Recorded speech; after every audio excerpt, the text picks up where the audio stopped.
말씀과 성령으로 충만한 오늘이 되길 예수님의 이름으로 축복합니다. 말 한마디로 천냥빚을 갚는다 라는 말이 있습니다. 여기서의 천냥은 큰 일, 어려운 일, 또 불가능한 일을 말합니다. 말만 잘하면 어려운 일도 해결된다라는 뜻이죠.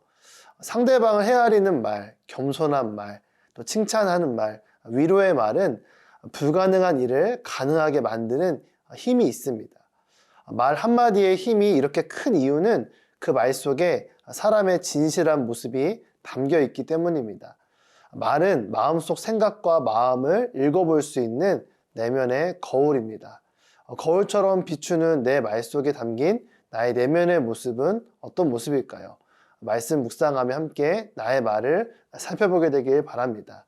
오늘 묵상의 주제는 말은 내면의 거울이다입니다.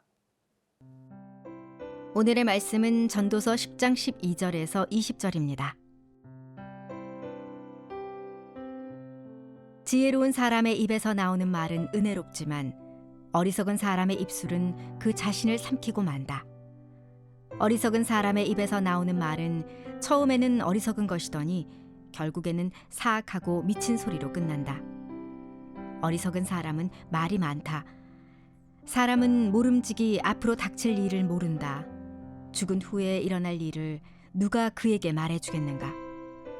어리석은 사람들의 수고는 자신을 피곤하게 할 뿐이다. 그는 성으로 가는 길도 알지 못하기 때문이다.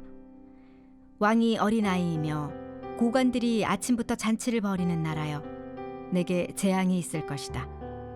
고결한 사람이 왕이 되고 고관들이 쾌락을 위해서가 아니라 생존을 위해서 제때 먹는 나라여, 내게는 복이 있다. 사람이 게으르면 들보가 내려앉고 그 손이 게으르면 지붕이 샌다. 잔치는 웃으려고 베푸는 것이다. 포도주는 즐거움을 주나 도는 모든 것을 해결해 준다. 너는 생각으로라도 왕을 저주하지 말고 침실에서라도 부자를 저주하지 마라.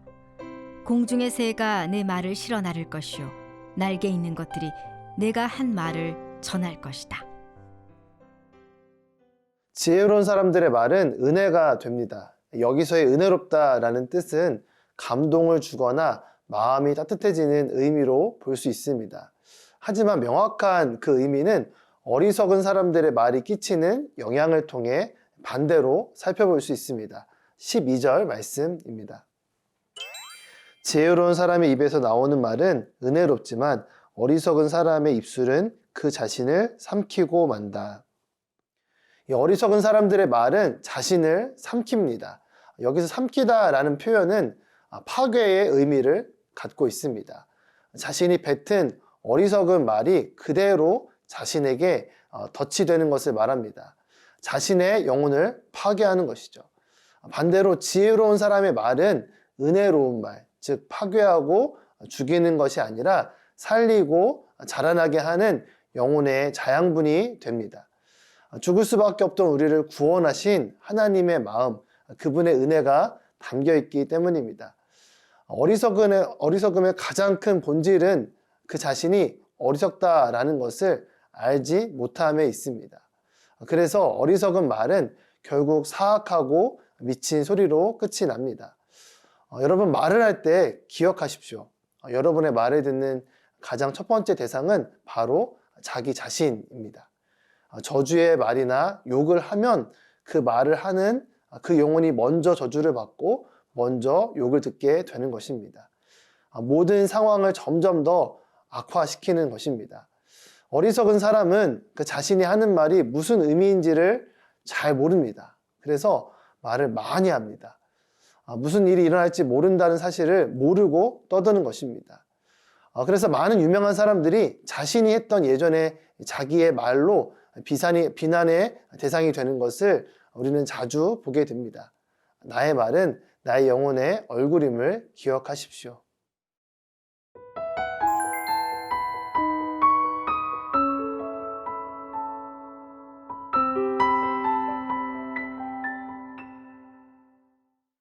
예나 지금이나 겉으로 보기에는 똑같은 나라이지만 나라마다 전혀 다른 모습이 나타납니다.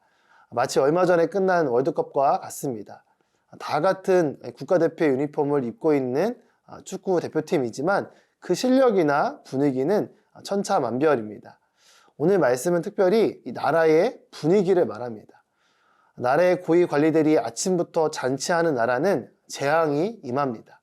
하지만 쾌락이 아닌 생존을 위해 먹는 나라는 복을 받습니다. 이 두 나라 간에 왜 이런 차이가 있을까요? 왕, 즉 나라의 통치자가 누구냐에 따라 달라지기 때문입니다.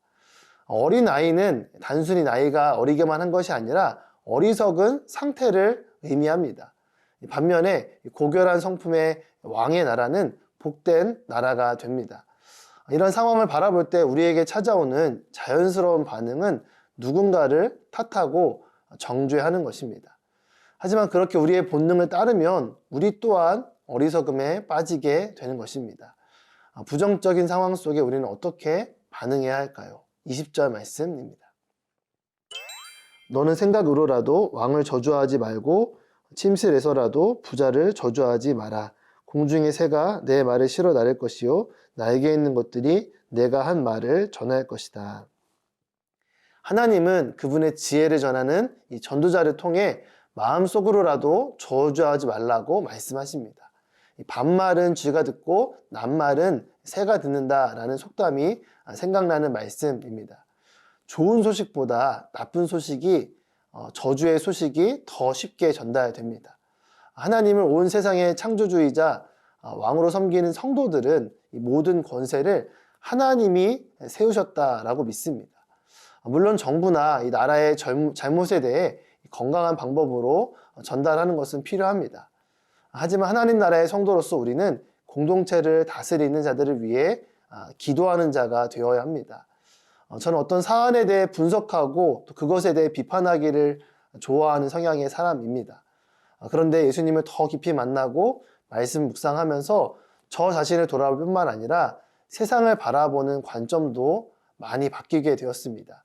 이제는 이 부정적인 비판보다는 긍정적이고 건강한 대안을 찾는 일에 생각과 마음의 에너지를 쏟습니다. 우리의 마음은 말을 통해 표정을 통해 결국 다 드러나게 됩니다. 기록된 말씀을 묵상하는 오늘 우리에게 성령 하나님의 임재로 충만해지기를 주님의 이름으로 축복합니다. 하나님께서 나의 생각과 마음을 변화시키시고 인도하셔서 우리의 말이 거룩한 축복의 통로가 되길 소망합니다. 하나님, 제 입에서 나온 말이 나의 내면을 비추는 거울임을 마음속에 새깁니다. 오늘 이 시간 주님의 지혜로 채워지게 하시고 성령의 은혜로 새로워지게 해주세요. 예수님의 이름으로 기도드립니다. 아멘.